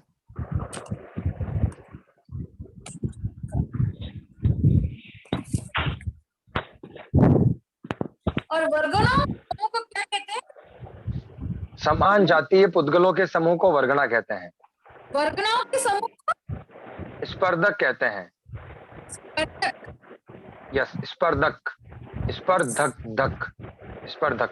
स्पर्धक। हाँ जी। जय जिनेंद्र धर्मेंद्र सा। हाँ साजा जी नमस्ते। एक बोर्ड थोड़ा सा अरेंज कर दीजिए ना शब्द का। हाँ sir. Board. Hello? Board okay. हाँ बोर्ड के लिए आप बोल रहे हैं।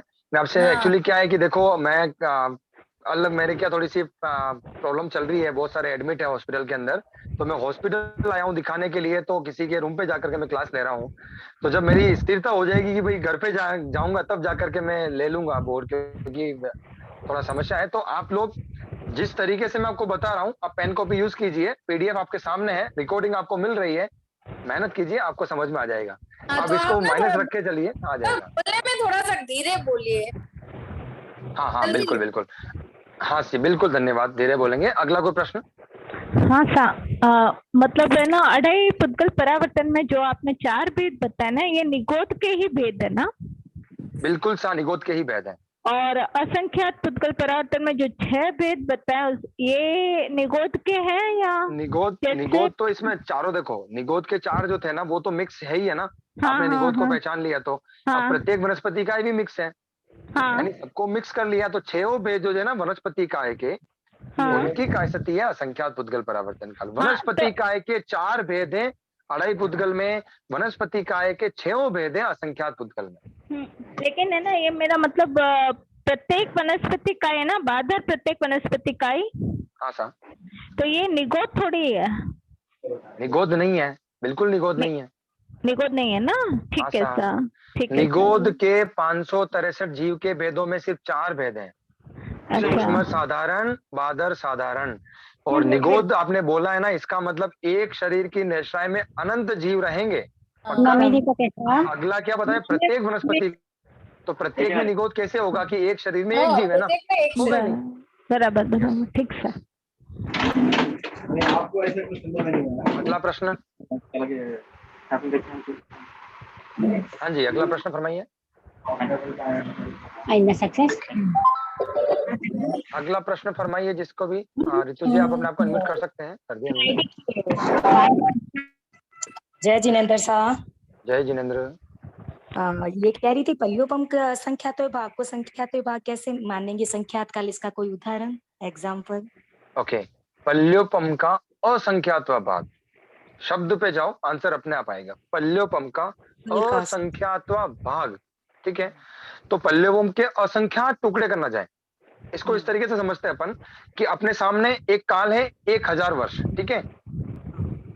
1000 वर्ष को कितनी बार गुणा करेंगे कि अपने को एक पल्योपम आ जाए? कितनी बार गुणा करना पड़ेगा?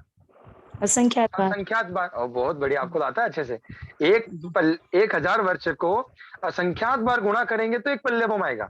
इसका मतलब क्या हुआ? एक पल्योपम के सामने 1000 काल क्या है? पल्योपम का असंख्यात होगा। इस तरीके से समझ लो। यस, धन्यवाद। हाँ जी, यानी एक लाइन और बोल रहा हूँ कि असंख्यात काल की स्थिति के सामने, असंख्यात काल की स्थिति के सामने संख्यात काल की स्थिति असंख्यात भाग होती है। लाइन फिट कर लेना, ये तो पता ही। यस यस, बिल्कुल राइट साहब। और कोई प्रश्न है? जय जिनेंद्र साहब। जय जिनेंद्र। परावर्तन यानी क्या? परावर्तन का मतलब एक तरह से परिभ्रमण के अपेक्षा चलता है। परिभ्रमण कि सभी जो वर्गणाएं हैं, जो पुद्गल हैं लोक में, उनको भोगने की बात है। जन्म मरण करते करते, भोगते भोगते, जब उन सभी पुद्गलों को खत्म कर देता है भोग करके, संसार परिभ्रमण करता करते वो उसको भोग करके खत्म करता है, तो उसको पुद्गल परावर्तन कहा जाता है। पुद्गल परावर्तन, पुद्गलों को भोग करके वो परावर्त करता है। जी, आठों वर्गणा के पुद्गलों को भोगता है। हाँ जी, 8 वर्गणा के जितने पुद्गल हैं उनको भोग करके खत्म कर दे। 8 वर्गणा के पुद्गल बोलेंगे, यहाँ पर ये ध्यान में रखना है। अच्छा मैं देखो, एक चीज और इन साथ में ले लो इसमें कि लोक में जितने पुद्गल रहे हुए हैं, लोक में जितने पुद्गल रहे हुए हैं, उन पुद्गलों को 8 वर्गणा रूप में भोग करके खत्म कर दे।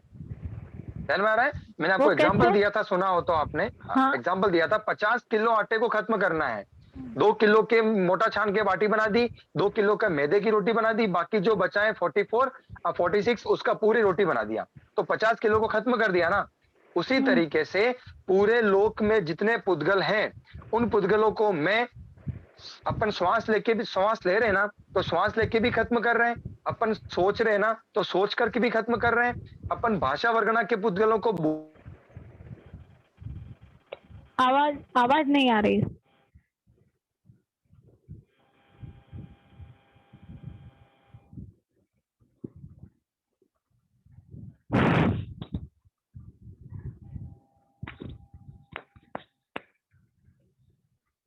गुरुजी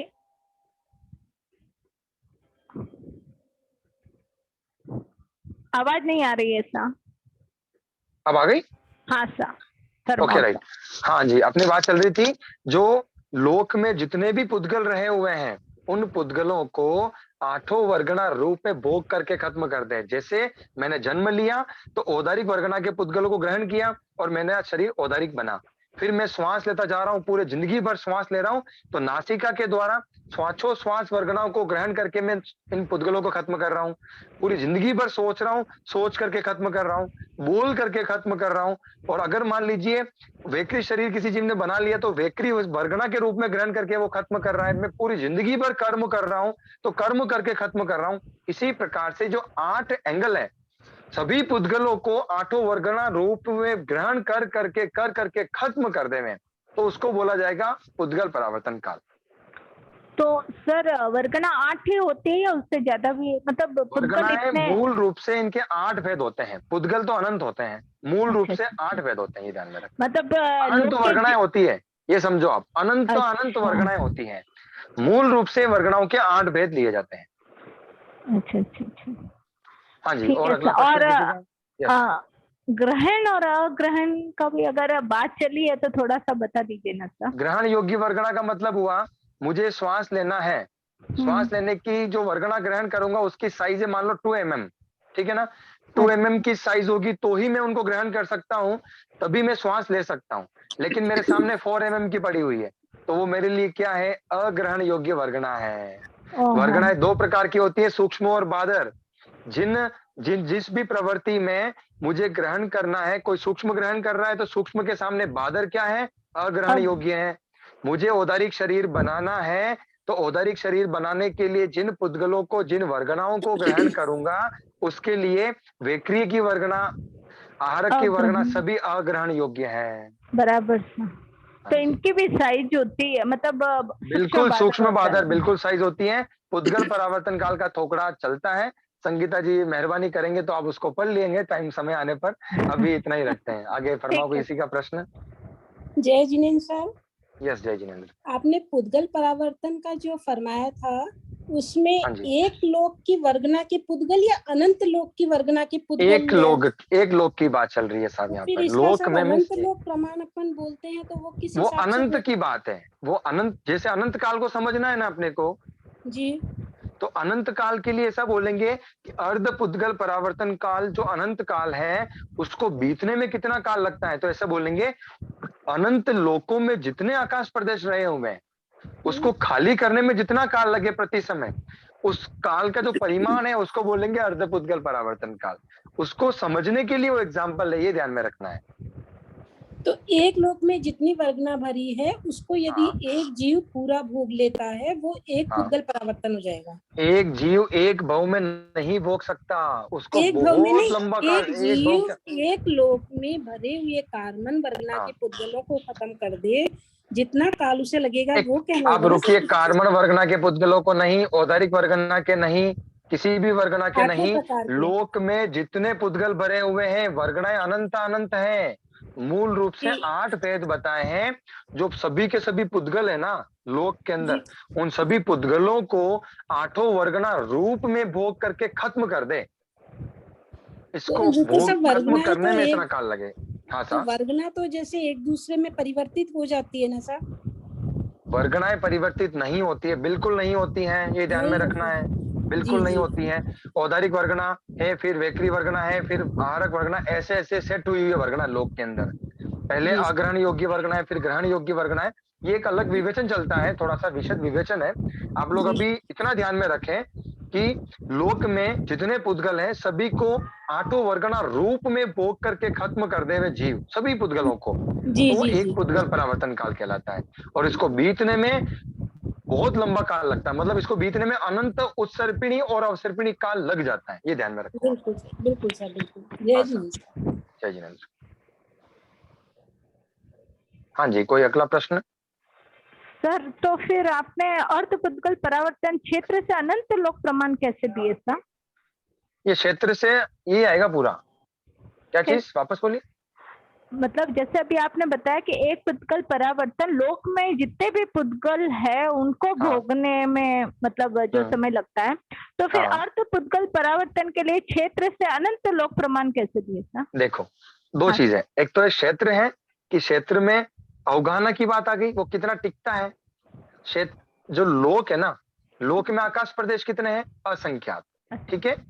अनंत लोक ले लिए ना, तो एक एक लोक में असंख्यात ही है ना, ध्यान में आ गया। लेकिन एक लोक के अंदर जो एक लोक का एक लोक में, जैसे मान लो आपको दिया था पेन की डॉट लगाई अपन ने, छोटा सा राई का दाना है, राई के दाने के अंदर कितने पुद्गल हैं? राई के दाने में कितने पुद्गल है? अनंत पुद्गल हैं। अच्छा, अनंत पुद्गल, अपन पुद्गलों की बात कर रहे हैं। तो लोक में जितने पुद्गल है ना, उन पुद्गलों में को भोग करके खत्म करना है। अब उन पुद्गलों को भोगने में कितना काल लगता है? तो ऐसा बोलते हैं कि अनंत काल लग जाता है। कैसे? तो अनंत उत्सर्पिणी अवसर्पिणी काल बीत जाता है, अनंत लोक प्रमाण इतना सारा लग जाता है, क्योंकि पुद्गल जो है वो अनंत अनंत पुद्गल है। जैसे मेरी साइज जो है, मेरे में कितने पुद्गल है? तो बोले अनंत पुद्गल है। लेकिन मैं लोक के कितने आकाश प्रदेश को अवगाहित कर रहा हूं? तो बोले असंख्यात आकाश प्रदेश को अवगाहित कर रहा हूं। तो जो पुद्गल है ना लोक में, उन पुद्गलों को भोग करके खत्म करने की बात की जा रही है। पुद्गल अलग है और अवगाहना जो है अलग है।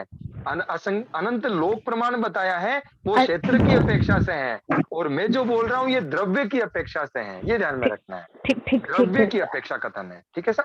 हाँ हाँ सर, हाँ सर। हाँ जी, कोई प्रश्न अगला? हंसराज जी बोल रहे हैं, प्लीज अनम्यूट। हाँ जी, हंसराज जी आप अपने आप को अनम्यूट कर सकते हैं, मैंने आपको रिक्वेस्ट भेज दी है। ओके सर, जय जिनेन्द्र सर। जय जिनेन्द्र भाई साहब, प्रणाम। जय जिनेन्द्र। ये आपने बोला सब अर्ध पुद्गल परावर्तन से अढ़ाई पुद्गल परावर्तन कितना 2.5 गुना बोला या 5 गुना बोला सर? 5 गुना बढ़ा है, 5 गुना बढ़ा। 5 गुना बढ़ा। हाँ सर, 5। और साहब आपने अर्ध पुद्गल परावर्तन, असंख्यात पुद्गल परावर्तन, अर्ध पुद्गल परावर्तन, अढ़ाई पुद्गल परावर्तन, असंख्यात पुद्गल परावर्तन, इसका क्या बताया साहब? वो काल से क्षेत्र से वो वापस एक बार बोलिए ना साहब। ओके, कोई भी दिक्कत नहीं है, सिंपल सा है। काल से ये तीनों जो है ना अनंत उत्सर्पिणी अवसर्पिणी प्रमाण है, ठीक है। अनंत उत्सर्पिणी अवसर्पिणी प्रमाण है, ओके। और क्षेत्र से अनंत लोक प्रमाण है, तीनों अनंत लोक प्रमाण है साहब। बिल्कुल साहब, बिल्कुल। अब इनमें जो अंतर भेद होगा ना कि अर्ध पुद्गल से अढ़ाई पुद्गल 5 गुना बड़ा है, और अढ़ाई पुद्गल से असंख्यात पुद्गल असंख्यात गुना बड़ा है, बस ये वेरिएशन है, ध्यान में रखना है। ओके साहब, एक आपने बादर काल और सूक्ष्म काल की जो डेफिनेशन बताई थी साहब की लोक प्रदेश से, वो वापस थोड़ी सी बोलिए ना साहब, बादर काल और सूक्ष्म काल की। बादर काल जो है, बादर काल और सूक्ष्म काल दोनों काल से असंख्यात उत्सर्पिणी अवसर्पिणी प्रमाण है, ठीक है। उत्सर्प साहब इसमें ऐसा आएगा क्या साहब? सूक्ष्म काल में अवसर्पण उत्सर्पण आएगा या उत्सर्पण अवसर्पण ऐसे ही आएगा? आगे पीछे कैसा भी बोलो, बात एक ही है। उत्सर्पिणी अवसर्पिणी जमा हुआ है तो हाँ बिल्कुल राइट। तो असंख्यात उत्सर्पिणी अवसर्पिणी प्रमाण है दोनों, ठीक है। क्षेत्र से या काल से साहब? काल से असंख्यात उत्सर्पिणी अवसर्पिणी प्रमाण है, बादर और सूक्ष्म दोनों काल, ठीक है। काल से साहब, ओके ठीक है यस। और क्षेत्र से लेंगे बादर काले अंगुल का असंख्यात भाग प्रमाण, ओके। और क्षेत्र और जो अगला सूक्ष्म काल है वो आएगा असंख्यात लोक प्रमाण। Okay sir. हाँ जी, ओके सर। ये जो बोलिए। जो असंख्यात पुद्गल परावर्तन है, हाँ इसका उन बाकियों से डिफरेंस कितने हैं? अढ़ाई पुद्गल से और अर्ध पुद्गल से? ये असंख्यात गुना बड़ा है। अर्ध पुद्गल अढ़ाई पुद्गल से, इन दोनों से असंख्यात गुना बड़ा होता है। तो ये हमने असेंडिंग ऑर्डर में लिखा है। अर्ध पुद्गल सबसे छोटा है, अढ़ाई पुद्गल उससे 5 गुना बड़ा है, असंख्यात पुद्गल असंख्यात गुना बड़ा है। हाँ, किससे बड़ा है? ऐसे ही? पूर्व के दोनों से, एक ही बात है। क्योंकि हाँ जी। अढ़ाई पुद्गल परावर्तन काल से असंख्यात गुना बड़ा है, तो अर्ध पुद्गल से भी तो असंख्यात गुना बड़ा है। ठीक है, यस। साहब और एक ककर जय तो हिंद वो सर। बहुत साहब एक हैवी हो गया है आज का। साहब बहुत जय हिंद ध्यान साहब। से दोबारा सुन के समझना पड़ेगा। हाँ, साहब नहीं, जय नहीं, कोई जिनेंद्र बात प्रणाम साहब। जय हाँ सर, जय जिनेंद्र, जय यस जिनेंद्र यस, साहब। फरमाइए। यस यस, जय जिनेंद्र जी। जय जय जिनेंद्र। जिनेंद्र साहब। हेलो सर हेलो, सर मैं मुझे पूछूं? पूछना है साहब, सर मुझे मुझे पूछना है कि जो हाँ, फरमाइए, आप असंख्यात फरमाइए। पुद्गल परावर्तन है, हाँ साहब। असंख्यात पुद्गल परावर्तन है, उसमें सिर्फ प्रत्येक वनस्पति को ही जोड़ा है और वो काल इतना बड़ा हो गया है। बाकी 4 ओके। भेद तो उसमें भी थे, पढ़ाई में हाँ, भी थे 4 भेद तो। ओके। चलो एक एग्जांपल देता हूँ आपको मैं। छठे गुणस्थान की स्थिति है अंतर मुहूर्त, ठीक है। जी सातवें की जी कितनी है? अंतर मुहूर्त। दोनों को प्लस जी किया तो कितनी हो जाएगी? अंतर्मुहूर्त नहीं साहब, देशोन करोड़पुर नहीं। हो जाएगी। छठे की अंतर मुहूर्त अलग से, सातवें की जी अंतर मुहूर्त अलग से, दोनों को प्लस किया जी तो देशोन करोड़पुर हो जाएगी, ठीक है ना। देशों यानी जी अलग अलग जी रह सकता है। अब आपको जी इसी विषय की आपको एग्जांपल देता हूँ कि जो जी अपने प्रत्येक वनस्पति का है ना, उसके जी अपर्याप्त की का स्थिति कितनी है? जगन्य उत्कृष्ट अंतर मुहूर्त है, ठीक है। जी जी पर्याप्तता की कितनी है? संख्यात हजार वर्ष की चलेगी। जब आगे जी विवेचन चलेगा, दोनों को जी प्लस कर लेंगे ना तो 70 जी कोटि सागरोपम हो जाएगी, ये ध्यान रखना है। दोनों को प्लस करके 70 कोड़ा को। हाँ, यस। जी क्योंकि अपर्याप्त और पर्याप्त को, जैसे एग्जांपल के लिए सूक्ष्म है, सूक्ष्म वनस्पति जी का है, जी अपर्याप्त की कितनी है? अंतर मुहूर्त। पर्याप्त की जी कितनी है अलग से? अंतर मुहूर्त। दोनों को अंतर प्लस कर लेंगे तो कितनी हो जाएगी? सूक्ष्म काल। बहुत बड़ा काल हो जाएगा।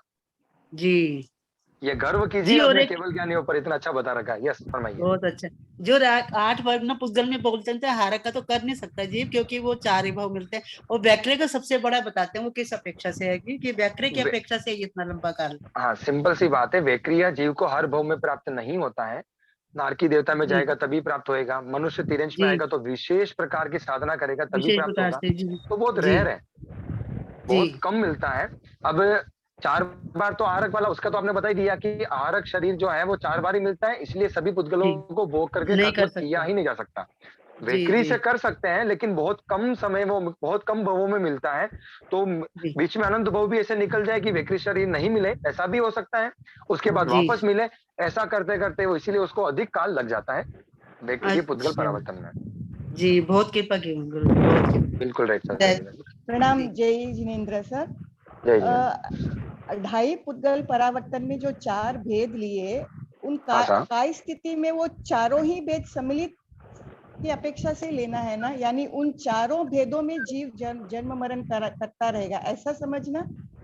हाँ जी, बिल्कुल। अगर अढ़ाई पुद्गल परावर्तन काल की काय स्थिति अपने को लेनी है, एक प्रश्न पूछते हैं कि निगोद की काय स्थिति कितनी है, तो उसका आंसर निकालने के लिए सबसे पहले अपने को निगोद के भेदों में जाना पड़ता है। तो निगोद के भेद कितने हैं? तो 4 बता दिया। 4। सूक्ष्म वनस्पति काय जो है, और सूक्ष्म बादर का साधारण का भेद है। इन दोनों जी के अपर्याप्त और पर्याप्त, ठीक है ना। इन्हीं में जन्म ग्रहण करेगा ना, तो इसकी बता दी है पूरी की पूरी अढ़ाई पुद्गल परावर्तन काल। अब मान लीजिए उनके बीच में एक बार प्रत्येक में जाकर के वापस आ गया, तो रहा कितना प्रत्येक में? मान लीजिए अंतर मुहूर्त रहा, या फिर मान लो कोई 20,000 साल तक रह गया, 22,000 वर्ष रह गया, तो 22,000 वर्ष प्लस सूक्ष्म काल में जोड़ लीजिए, तो आएगा तो उतना ही अढ़ाई पुद्गल परावर्तन काल ही आना है ना। 4 भेदों के साथ अपन अगर जोड़ भी लेंगे तो भी उतना ही आना है, तो समझ लीजिए आप।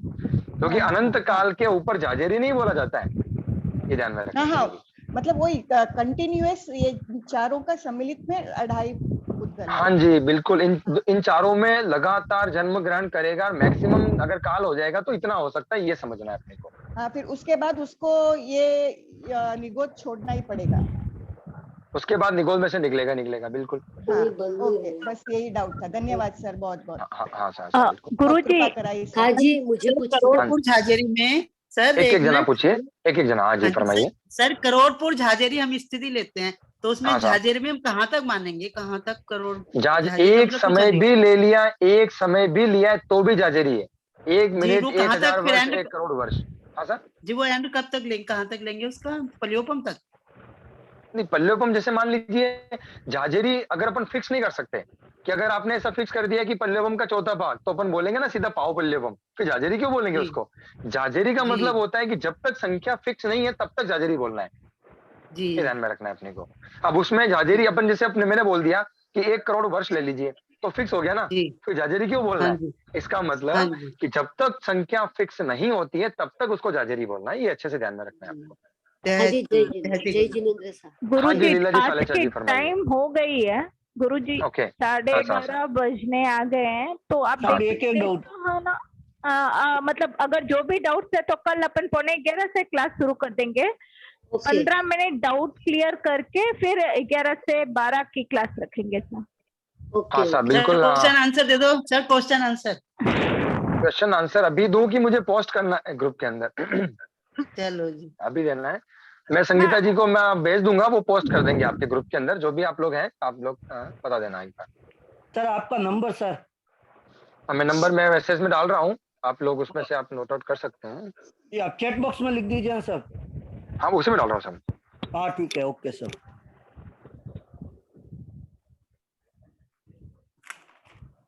हाँ जी मैंने डाल दिया है, आप लोग नंबर देख लेंगे आप लोग। और जिसको भी प्रश्न है ना, आप मुझे पर्सनली भी पूछ सकते हैं। वैसे थोड़ा सा समय की समस्या है अभी, तो संगीता जी से फरमा रहे हैं कि 11:15 बजे क्लास स्टार्ट कर लेंगे, तो उस समय भी आप सर लोग नंबर प्रश्न उतार नहीं पाए, सर नंबर उतार नहीं पाए, एक बार और प्लीज। सर आप नंबर बोल दीजिए साहब, आप बोल दीजिए।